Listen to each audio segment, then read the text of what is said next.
नमस्कार बच्चों। अभी हमने अपने पिछले वीडियो में आपसे दोहा छंद की चर्चा की थी और अब हम आपसे चौपाई छंद की चर्चा करने जा रहे हैं। तो बच्चों, मात्रिक छंद में चौपाई एक प्रमुख छंद है और इस चौपाई छंद में भी जो है 4 चरण होते हैं और प्रत्येक चरण में 16 मात्राएं होती हैं।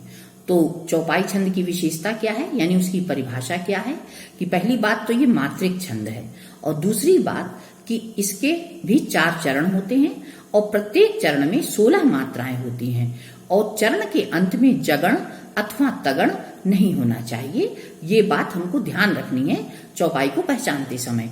और अंतिम 2 वर्ण गुरु और लघु भी नहीं होते हैं। ये चौपाई छंद की विशेषता है, ये उसकी परिभाषा है।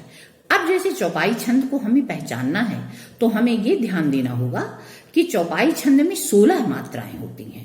कितनी मात्राएं होती हैं?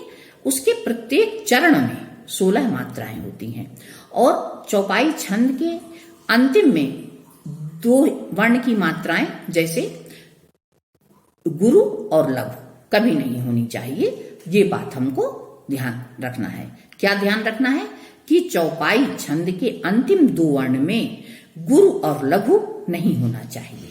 तो बच्चों, चौपाई छंद की विशेषता ये है कि चौपाई छंद में प्रत्येक चरण में 16 मात्राएं होती हैं। ये मात्रिक छंद है और सम मात्रिक छंद है, क्योंकि छंद के भी 3 भेद होते हैं, सम, अर्धसम और विषम।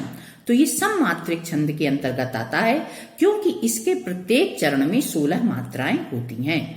दूसरी बात, इसके अंत में, चरण के अंत में जगण अथवा तगण नहीं होना चाहिए और अंतिम 2 वर्ण गुरु और लघु भी नहीं होने चाहिए। और इसके लिए एक बड़ा अच्छा सा सूत्र है जिससे हमें चौपाई छंद और भी अच्छी तरह समझ में आ जाता है। वो सूत्र है कल 16 जल तजी चौपाई। कल 16 जल तजी चौपाई। तो ये चौपाई छंद का सूत्र है और इसको पहचानने का तरीका भी यही है कि हम देखें कि प्रत्येक चरण में 16 मात्राएं हैं कि नहीं। तो चौपाई की विशेषता है कि प्रत्येक चरण में 16 मात्राएं होती हैं। चौपाई छंद के में अंतिम जो 2 वर्ण होते हैं वो गुरु और लघु नहीं होते हैं। ये बात ध्यान रखनी है। और चौपाई छंद में जो चरण है अंत में जगण अथवा तगण भी नहीं होना चाहिए। तो ये खास बात चौपाई छंद की है। अब जैसे हम आपको एक उदाहरण के माध्यम से बताते हैं। जैसे उदाहरण, सिया राम मैं सब जग जानी, करहु प्रणाम जोर जुग पानी। सिया राम मैं सब जग जानी, करहु प्रणाम जोर जुग पानी।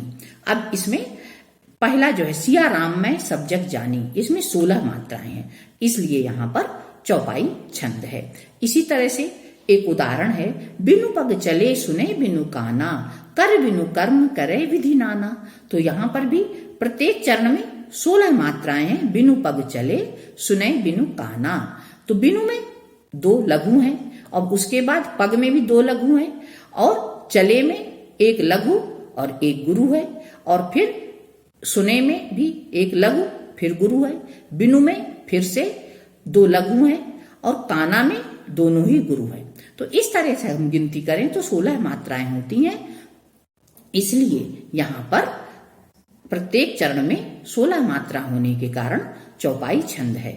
इसी तरह से जितने भी चौपाई के उदाहरण हैं, जैसे नाथ संबुधन भंजनी हारा, हुई है को एक दास तुम्हारा। यहाँ पर भी ये चौपाई छंद है और प्रत्येक में 16 मात्राएं हैं, इसलिए ये चौपाई छंद है। और चौपाई छंद के विषय में तो हम जितना भी वर्णन करें उतना कम है कि हमारे जो रामचरितमानस महाकाव्य है, एक तरह से गोस्वामी तुलसीदास जी द्वारा जो अवधी भाषा में रचा गया है, उसका प्रमुख छंद ही चौपाई और दोहा है और उसमें उसके अनेक उदाहरण हैं जिससे आपको ये बातें और भी अच्छी तरह स्पष्ट हो जाती हैं अगर उसको आप पढ़ेंगे तो चौपाई छंद के विषय में बच्चों हमने आपको बताया। आशा है कि चौपाई छंद की परिभाषा क्या है, उसको पहचानने का क्या तरीका है, यह आपको समझ में आ गया होगा। धन्यवाद।